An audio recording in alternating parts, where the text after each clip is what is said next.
আমার সামনে তোকে দণ্ডায়মান করা হবে, সবাই দণ্ডায়মান। সুম্মা তুওয়াফা কুল্লু নাফসিম মা কাসাবাত ওয়া হুম লা ইযলামুন। অথবা যার যার পাওনা তাকে দিয়ে দেওয়া হবে। ওহুম লা ইযলামুন, জুলুম করা হবে না। তোমার আমলে কিছু নেকি বেশি আছে, তোমার নেকি কমতি করে আরেকজনকে দেওয়া হবে। অথবা তোমার আমল নামায় গুনাহ কম, তোমার আমল নামায় অন্যজনের গুনাহ তোমার উপর চাপায় দেওয়া হবে। আল্লাহ পাক বলছেন না, এটা কোনো সুযোগই নাই। যার যার পাওনা তাকে আমি হিসাব মতো দিয়ে দেব। ফামান ইয়া'মাল মিসকালা যাররাতিন খায়রান ইয়ারা ওয়া মান ইয়া'মাল মিসকালা যাররাতিন শাররান ইয়ারা। এক বিন্দু যদি নেকির কাজ করো বান্দা, তোমাকে দেওয়া হবে এক বিন্দু নেকি, এক বিন্দু, এক ফোঁটা, এক জাররা পরিমাণ যদি গুনাহ করো সেটাও তোমাকে দেওয়া হবে। দুঃখজনক হলো সত্য কথা, আমরা হাসতে হাসতে কবিরা গুনাহ করে ফেলি। আল্লাহ রসুল বলেন, হাসতে হাসতে মানুষগুলো কবিরা গুনাহ করবে, আর হাসতে হাসতে এই মানুষগুলোকে কবিরা গুনাহ করার কারণে আল্লাহ পাক তাদেরকে জাহান্নামের ভিতর ফেলে দিবে। আমি গতকাল আমার যেই মাহফিল ছিল, মাহফিলে আমি আলোচনা করেছিলাম। গতকালকের আমার আলোচনার বিষয় ছিল, গতকাল যে বিষয়ে কথা বলেছিলাম, আমি কথা বলেছিলাম আল্লাহ পাক জান্নাত দেবেন সর্বনিম্ন দুর্বল মানুষদেরকে, সর্বনিম্ন দুর্বল ইমানদার ব্যক্তিকে আল্লাহ পাক 100 তলা বিশিষ্ট একটা জান্নাত উপহার দিয়ে দিবেন। সুবহানাল্লাহ, একটু বলবেন না? 100 তলা, একদম দুর্বল ইমানদার। আল্লাহ আপনাকে একা একা জান্নাত দিবে না। আল্লাহ পাক আপনার কোনো সাথী সঙ্গী অথবা আপনার কোনো বন্ধু, আপনার কোনো প্রিয়জন ব্যক্তি যার সাথে আপনি দুনিয়ায় চলাফেরা করেছেন, এমন ব্যক্তির সাথে আল্লাহ আপনাকে জান্নাত দিয়ে দেবেন। ফি জান্নাতিন ইয়াতাসাআলুনা আনিল মুজরিমিন মা সালাকাকুম ফি সাকার। প্রতিবেশী বানানো হবে, একা একা আপনাকে জান্নাত দেবে না। আপনাকে 100 তলা বিশিষ্ট একটা জান্নাত দেওয়া হলো। দুনিয়ায় বাড়ি নাই, গাড়ি নাই, ঘর নাই, সোনার ঘর, টিনের বেড়া, এমন দুর্বল ঘরে আপনি ছিলেন। আপনাকে যখন 100 তলা জান্নাত দেওয়া হবে, 100 তলা বিশিষ্ট একটা জান্নাত দেওয়া হবে, আপনি খুশিতে উৎফুল্লিত, এতটাই আনন্দিত হবেন। এই 100 তলা আপনি একটু দেখবেন, দেখি তো একটু আল্লাহ আমাকে দিয়েছে যে জান্নাত, যে 100 তলা বিশিষ্ট একটা জান্নাত দিল, একটু দেখি তো কেমন কি। এই যে একটা মসজিদ 2 তলা ফাউন্ডেশন, 1 তলা করা হয়েছে। এই বিল্ডিং এর তৈরি করতে ইট, পাথর অথবা সিমেন্ট, এই সামান্য দুনিয়ার পার্থিব যে পদার্থগুলো লাগে সেইগুলো দিয়ে তৈরি করা হয়েছে। আর আল্লাহর নবী বলেন, জান্নাত যদি কারোর জন্য প্রস্তুত করা হয়, জান্নাত প্রস্তুত করা হবে জান্নাতের বিল্ডিংগুলো। ওই বিল্ডিং এর দুনিয়ার কোনো এই সিমেন্ট, ইট, পাথর এগুলো নয়, ওগুলো হবে স্বর্ণ খচিত হীরা মণি মুক্তা দ্বারা বিল্ডিংগুলো তৈরি করা হবে। হীরা মণি মুক্ত দ্বারা, জোরে বলবেন না একটু সুবহানাল্লাহ। হীরা মণি মুক্ত দ্বারা বিল্ডিংগুলো তৈরি করা হবে। এমন একটা জান্নাত যখন পাবে বান্দা, জান্নাত দেখার জন্য প্রতিটা তালা ঘুরতে থাকবে। একজন ফেরেশতা ডাক দিয়ে বলবে, আল্লাহর মাহবুব বান্দা, তুমি যে জান্নাতি হয়েছো, তুমি ঘর দেখো, তোমার বিল্ডিং দেখো, তুমি কি জানো তোমার প্রতিবেশী আর একজন জান্নাতি আছে? তোমার সঙ্গে একটু আলাপ করার জন্য নিচতলায় অপেক্ষা করে নিচে নেমে আসো। তাফসীরে মাজাহারি কাজী সানাউল্লাহ ফানিফাতে রাহমাতুল্লাহ আলাইহি লেখেন, এবার জান্নাতি নিচে নামবে। নিচে নামার পর দেখবে, এ তো আমার সেই ভাই যার কাছে প্রতিদিন বাজার নেই, যার সাথে আমি প্রতিদিন দেখা সাক্ষাৎ করি, যার সাথে প্রতিদিন নামাজ পড়ি। ও আমাকে নামাজের জন্য ডেকেছে, আমিও তাকে নামাজের জন্য ডেকেছি। ও আমাকে ভালো কাজের আদেশ দিয়েছে, আমিও তাকে ভালো কাজের আদেশ দিয়েছি। জোরে বলবেন একটু সুবহানাল্লাহ। দুনিয়ায় যার সাথে আপনার বেশি মহব্বত হবে, এ মুসলমান, ওই ব্যক্তির সাথে আল্লাহ পাক আপনাকে জান্নাত দিবে। যদি ওই লোকটা ভালো হয়, অবশ্যই আপনাকে জান্নাত দিবেন।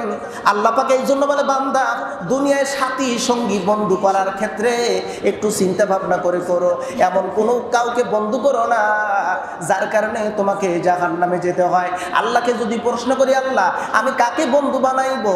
ইয়া আইয়ুহাল্লাযীনা আমানুত্তাকুল্লাহ ওয়া কুনু মা'আস সাদিকিন। আল্লাহকে ভয় করো আর সত্যবাদী লোকের সাথে চলাফেরা করো। সত্যবাদী একজন ব্যক্তিকে তুমি বন্ধু বানাও। তাহলে যার সাথে দুনিয়ায় তোমার চলাফেরা, তার সাথে তোমার হাসর হবে, তার সাথেই তোমার জান্নাত হবে। এ তো আমার সেই বন্ধু। অনেক লম্বা কথা। বলা হয়েছে একে অপরের মধ্যে ডিসকাস করবে, কথোপকথন করতে করতে হঠাৎ করে নজর চলে যাবে জাহান্নামের দিকে। আল্লাহ পাক জান্নাত আর জাহান্নাম এত সুন্দর করে তৈরি করবেন, জান্নাতীরা জাহান্নামীদেরকে দেখবে, জাহান্নামীরাও জান্নাতীদেরকে দেখতে পারবে।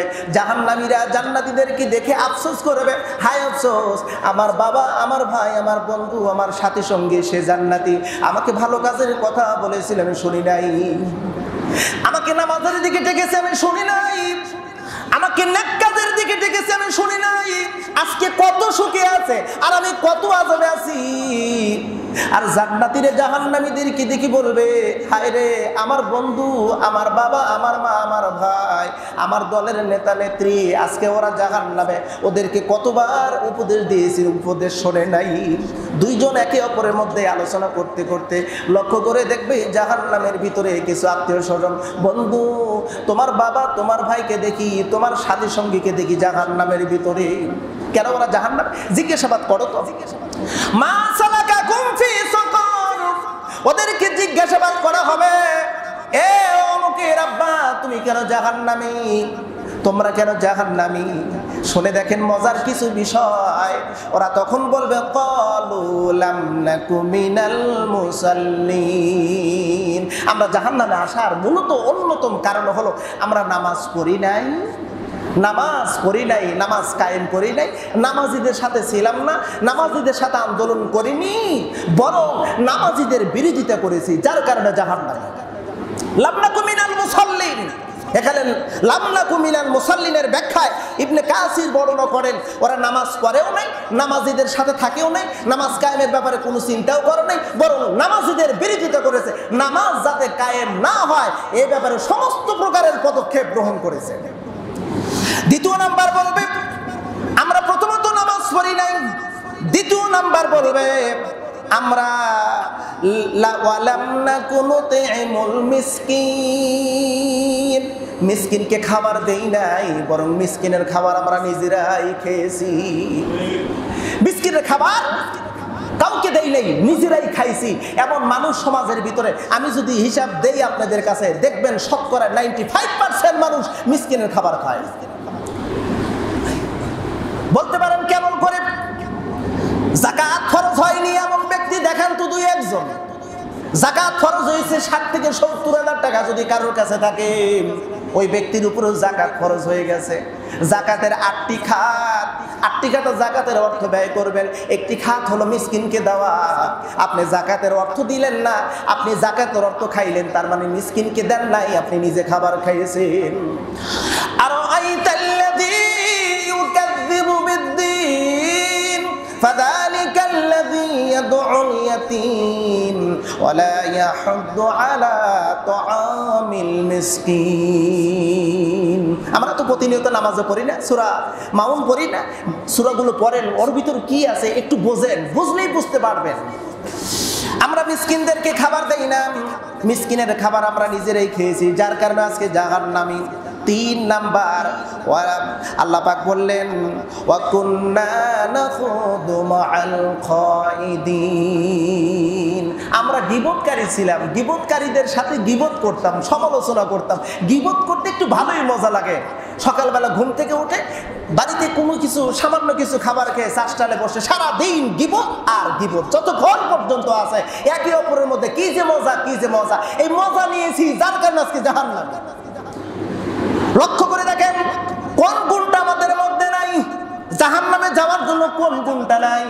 নামাজ পড়িনি, নামাজিদের সাথে থাকি নাই, নামাজিদের আন্দোলন করি নাই, নামাজ কায়েমের ব্যাপারে চিন্তা করি নাই। 1 নাম্বার, এটা আমাদের মধ্যে অহরহ আছে। 2 নাম্বার, মিসকিনের খাবার আমরা নিজেরাই খাই, এই গুণটাও আছে। 3 নাম্বার হলো গীবত করি, এটাও আমাদের মধ্যে গুণ আছে।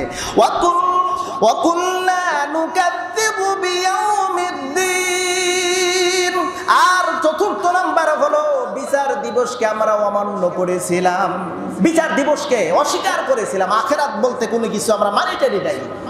আমরা বলতে পারি হুজুর বলেন কি, আমরা তো আখিরাতকে বিশ্বাস করি, আখিরাতি জীবন আমরা গঠন করেছি, আখিরাতি জীবন আমরা পরিচালনা করেছি। সমস্যা আছে? বসেন, কথা শেষ করে দিচ্ছে, আমার কাছে তো ঘড়ি আছে, নাকি বাদ দিয়ে দেবো? কথা শোনেন, গুরুত্বপূর্ণ কথা। হয়তো বা এই কথা আর পরে নাও হতে পারে, আর আমি নাও বলতে পারি। শেষ কথা বলে শেষ করে দিচ্ছি, এই কথাটি বলে শেষ করে দিচ্ছি। বিচার দিবসকে অস্বীকার করার অর্থ হলো এই, আখিরাতকে অস্বীকার করার অর্থ হলো এটা। যে ব্যক্তি আখিরাতকে ভয় করবে, আখিরাতের ভয় কি? আল্লাহর কাছে দ্বন্দ্বায়মান হতে হবে, মিজানের পাল্লায় নেকি আর গুনাহ ওজন করা হবে। এই ভয়টা কখন, কোন সময়? আমি মাপে কম দিতে যাচ্ছি, মাপ যখন দেব, কম দিতে গেলেই চিন্তা হবে না, না মাপে কম দিলে আল্লাহর কাছে জবাবদিহিতে করতে হবে, তখন মাপে সঠিক দিচ্ছি। আমি কথা বলার সময় চিন্তা ফিকির করতেছি, আমি একটা কথা বলবো, আমার কথা দ্বারা যদি অপর কোনো ব্যক্তি আঘাতপ্রাপ্ত হয় কিয়ামতের ময়দানে, আর কেউ তো দেখতেছে না, যেটা কেউ দেখে না সেটা কিন্তু দেখেন আমার আল্লাহ। দেখেন কে? আল্লাহ কিন্তু দেখে আমার কথা, কাজ, চিন্তা চেতনা যা কিছু আছে সব দেখে। আমি যখন আখিরাতমুখী জীবন গঠন করব, এক কথায় হলো আমি যখন সমস্ত রকমের পাপ কাজ থেকে দূরে থাকব, তখন তবেই কেবল হবে আখিরাতমুখী জীবন গঠন, আখিরাতকে বিশ্বাস করা হবে। নতুবা শুধু মুখে মুখে বললাম আল্লাহ তোমার আখিরাতকে বিশ্বাস করি, হ্যাঁ জান্নাত আছে জাহান্নাম আছে বিশ্বাস করি, কিন্তু কাজের প্রতিফলন নাই, ওটা বিশ্বাস হবে না। আসুন